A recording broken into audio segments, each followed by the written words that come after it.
Hi, Mom. So I got my ticket home from Europe. I get back on June 6th, but it's a really late flight because that was the cheapest, so it gets in at midnight. But don't worry, I'll get a shuttle from the airport so you don't have to pick me up. Like, really, seriously, you don't have to. Okay, so, love you. See you soon. Bye.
Dear Katie, so much has changed, even just since you've been away.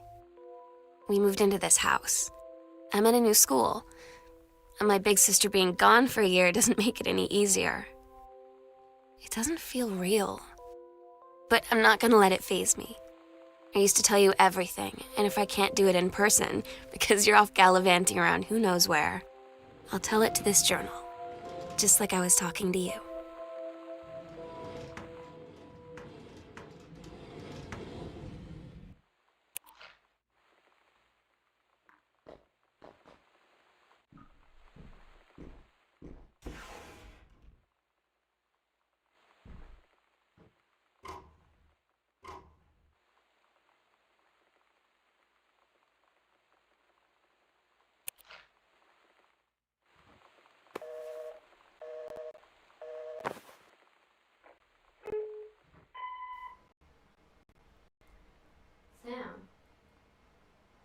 Sam. Hello? Sam.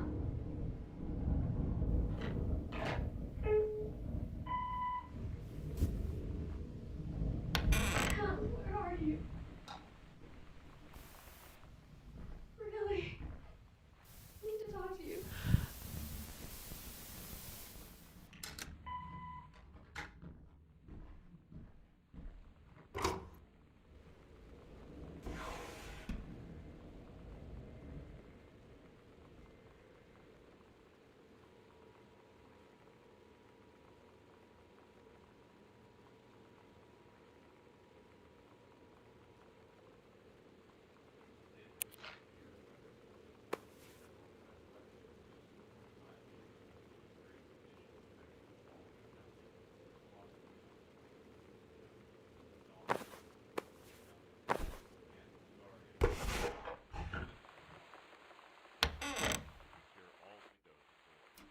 Flood conditions are expected at lower elevations.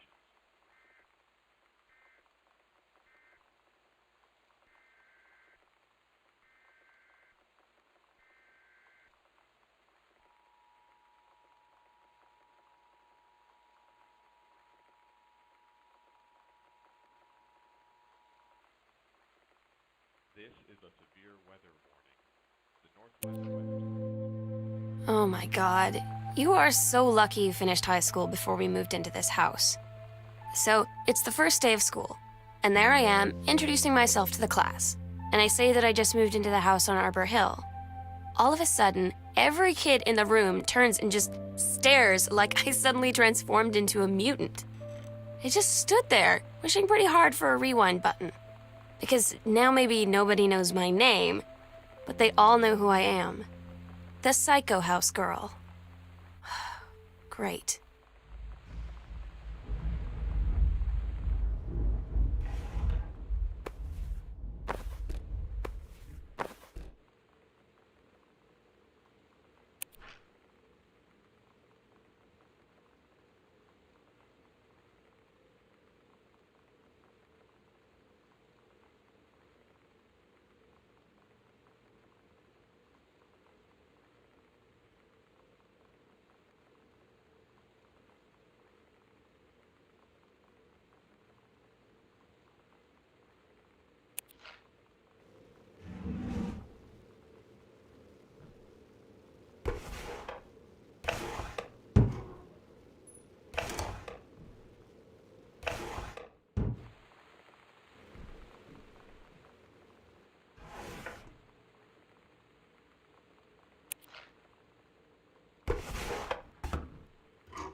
When you live in one place your whole life, your next door neighbor is kind of like your default friend.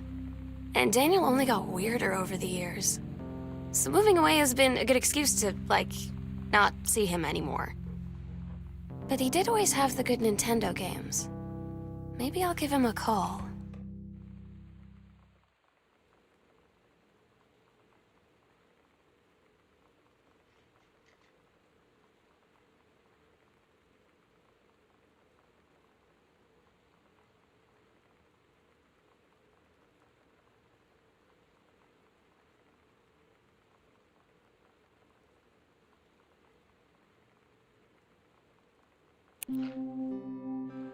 So you know what they say about the best laid plans of mice and men?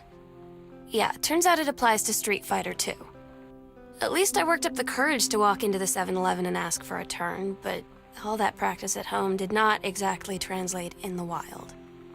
So after I was finished getting my butt kicked, I followed them outside while they smoked. And that was when she asked me if I was that psycho house girl. But then she said she's always really wanted to see the psycho house. Her name is Lonnie. She's coming over tomorrow.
It's weird hanging out with girls.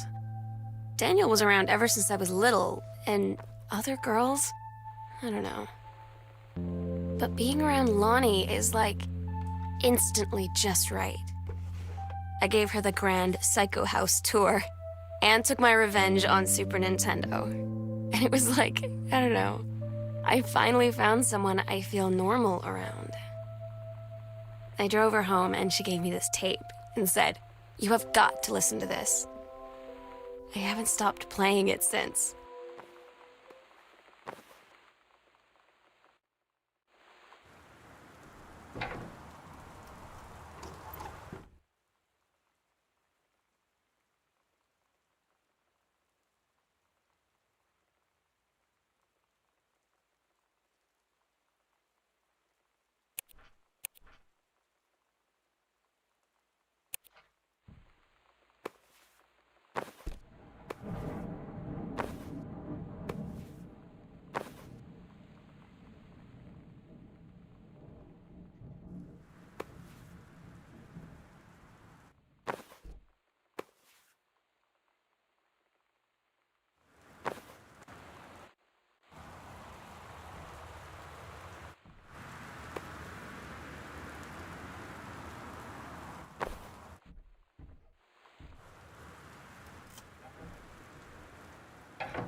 Lonnie brought her hair dye over today. She said, I need to fix these roots. Think you could help? Dyeing hair is weirdly intimate.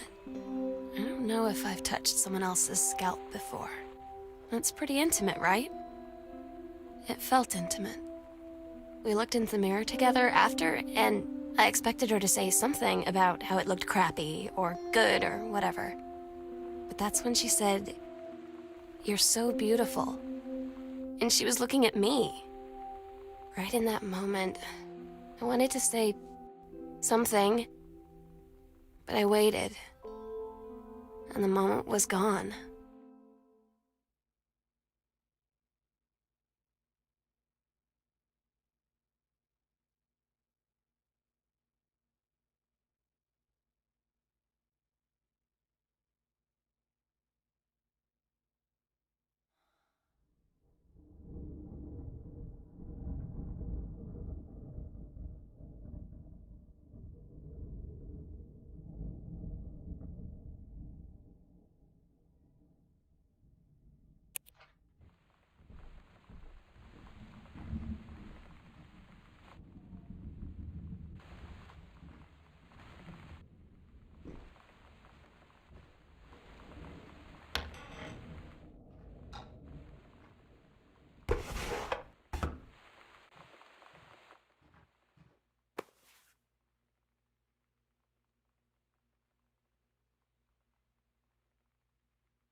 Sometimes you just have to lie to mom and dad. Like when Lonnie asked me to see a band with her and stay over at her friend's place in the city after. That's a lie to mom and dad situation. But it was so worth it. The girls on stage were just so loud and real and awesome. And everybody was moving together like one huge tide of sound. Between two songs, Lonnie leaned over and said, "How do you like your first show?" I was so happy. I felt tears starting in my eyes. And then she up and hugged me. I think she could tell.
At Todd's brother's place after the show, there was only a futon to sleep on, so Lonnie and I shared it.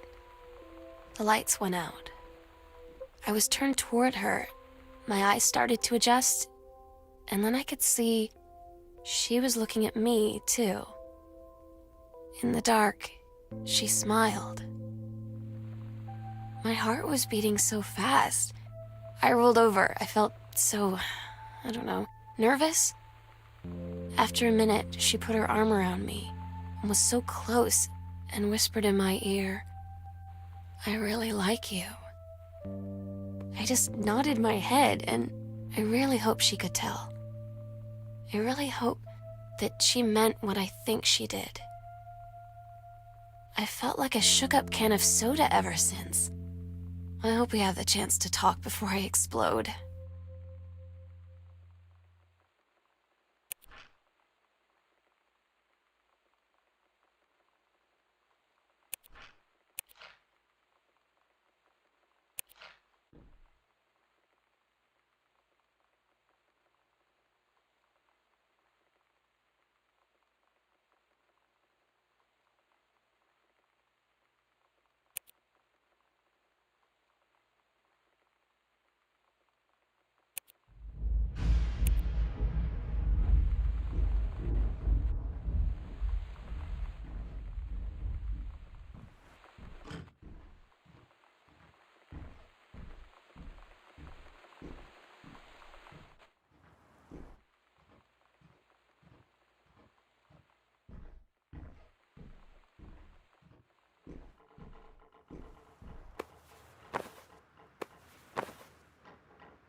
Lonnie came over today, but everything was different.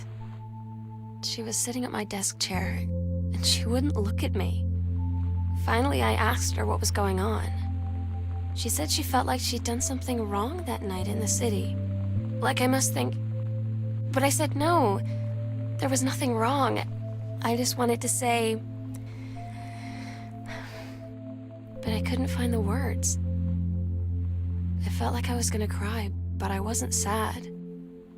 She got up and sat next to me on the bed. I looked at her.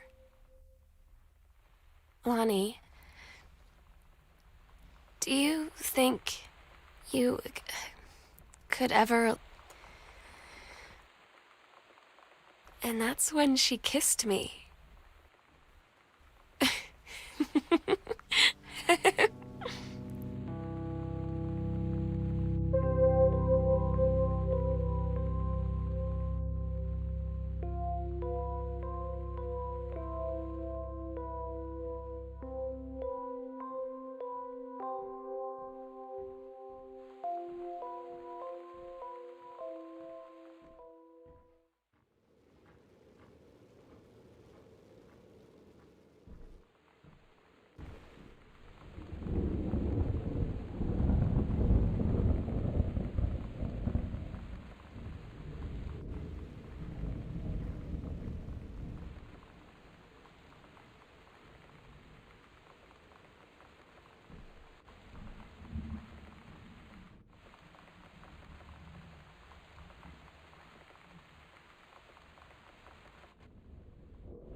I'm so stupid sometimes.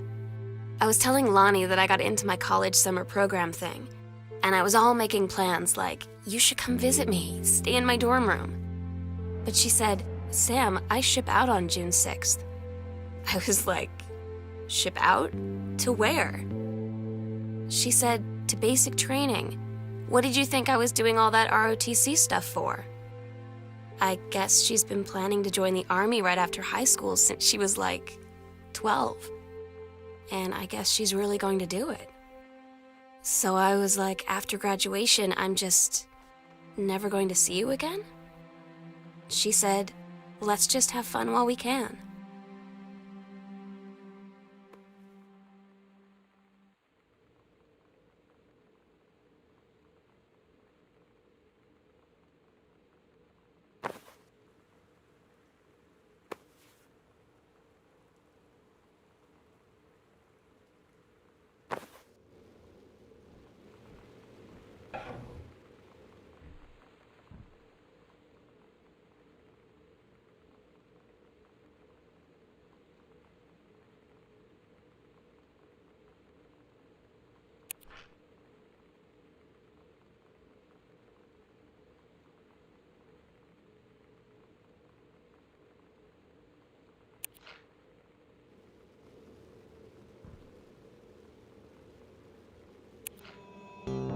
Todd's band lost their singer.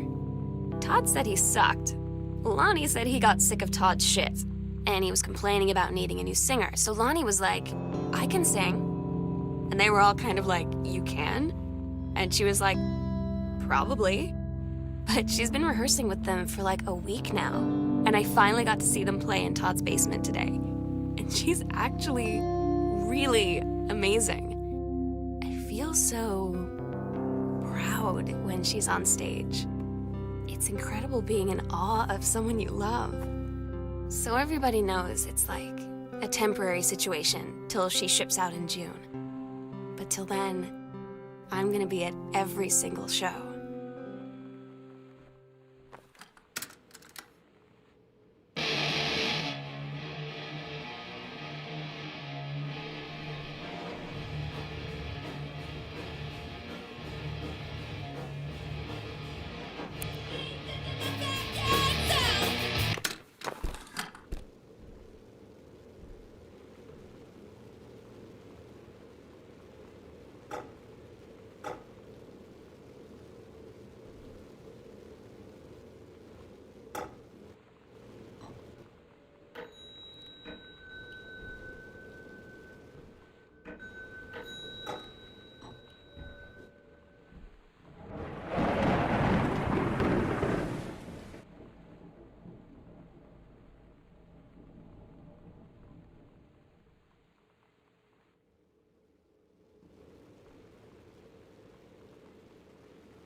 They tell you to stick with the group on field trips, Katie. There's a reason for that. Lonnie and I snuck off on the side paths at Multnomah Falls and got a little lost. Okay, a lot lost. Like, for hours. Right before the bus left, we found a trail and came running down the path, soaked and covered in mud, shouting for the bus not to leave. The school called home. Mom and Dad said, "You didn't get into trouble like this before you met that Lonnie girl." But I don't think they know about us. The kids at school, though, I'm really afraid that's a whole other story. Stick with the group, Katie. Stick with the group.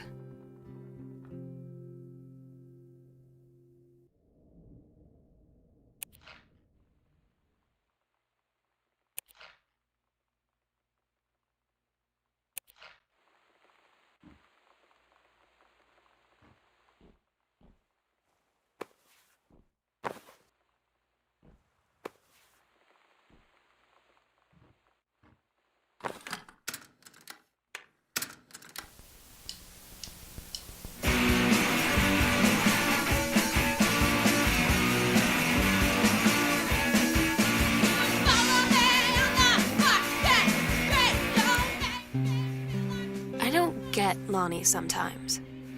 Like her band, and our zine, and her hair, and everything are all anti-authority. But I watch her in JROTC, and she's doing drills in perfect formation, following orders, no question. And there's all this stuff in the news about don't ask, don't tell. Like, she's going to join the army and then have to lie about who she is. She said they don't need to know what they don't need to know. Like it was no big deal. This from the girl who trashed her locker to, like, defend my honor. I've learned when to stop arguing, though. I don't think Lonnie even gets Lonnie sometimes.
I had an interesting talk with Mom and Dad tonight.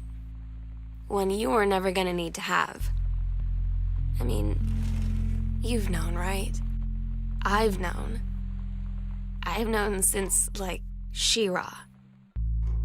Mom and Dad didn't, I guess. But they saw the zine and the stuff on the locker, and they were like, is there something we should know about you and Lonnie? And so here's the thing.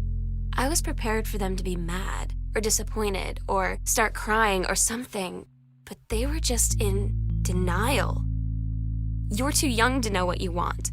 You and Lonnie are just good friends. You just haven't met the right boy. It's a phase. That's what I didn't see coming. That they wouldn't even respect me enough to believe me. Well, joke's on them, 'cause they're in for one very long phase.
asked Lonnie what she had to do to get ready to ship out for basic training. She said, not a lot, really. You're not allowed to bring anything with you. You have no possessions, no contact with the outside world while you're in basic. You just train hard every day, and then you deploy from there. So, they'll just send her away. To who knows where. The other side of the country? The other side of the world? My mind, can't process it. That she's really going to be gone. Just gone.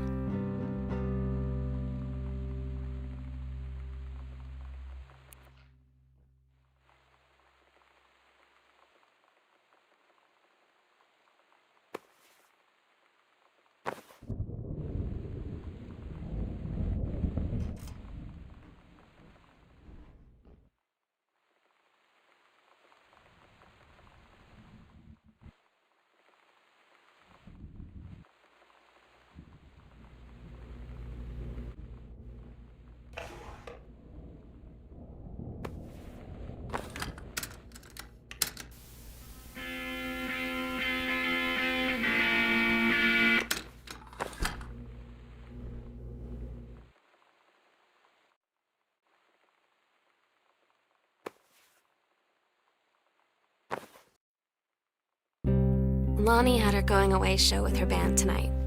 She's so incredible on stage. When she was singing, I could practically forget everything. That we only had 48 hours left.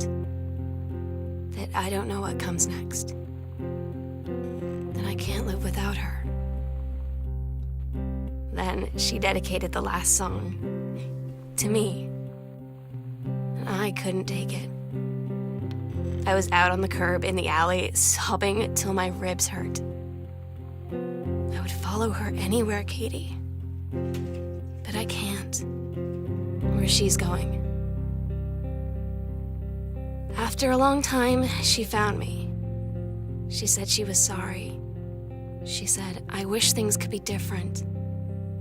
I just wanted to make you happy. I said, I don't think you can anymore.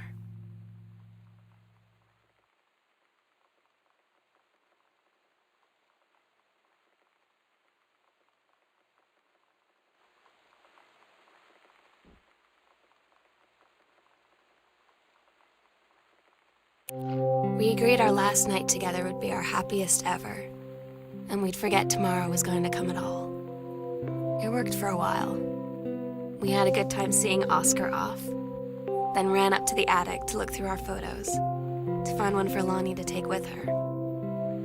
And looking at them, I realized they were all in the past, and there wouldn't be any more.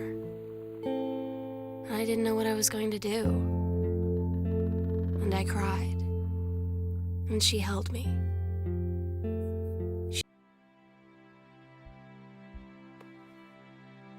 The sunset light in this house is the saddest thing I've ever seen. I just want to sleep. When I'm in the attic, it almost feels like Lonnie could still be here. She's just downstairs. I'm just waiting to hear her pull down the hatch and come running up. Maybe I'll go up to the attic and wait.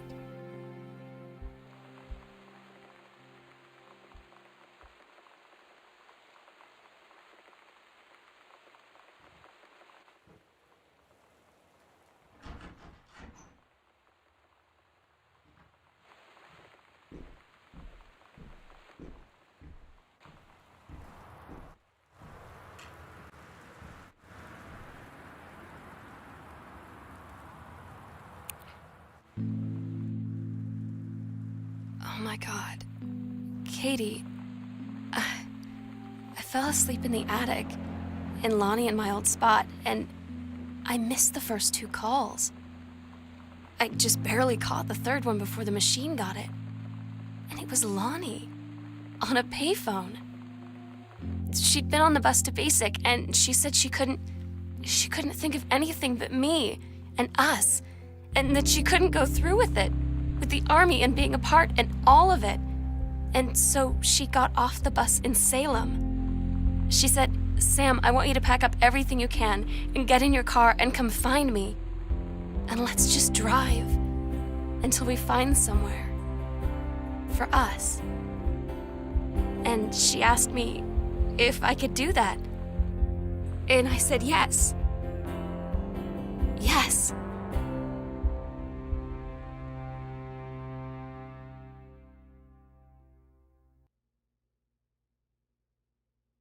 Katie, I'm so sorry that I can't be there to see you in person, that I can't tell you all this myself.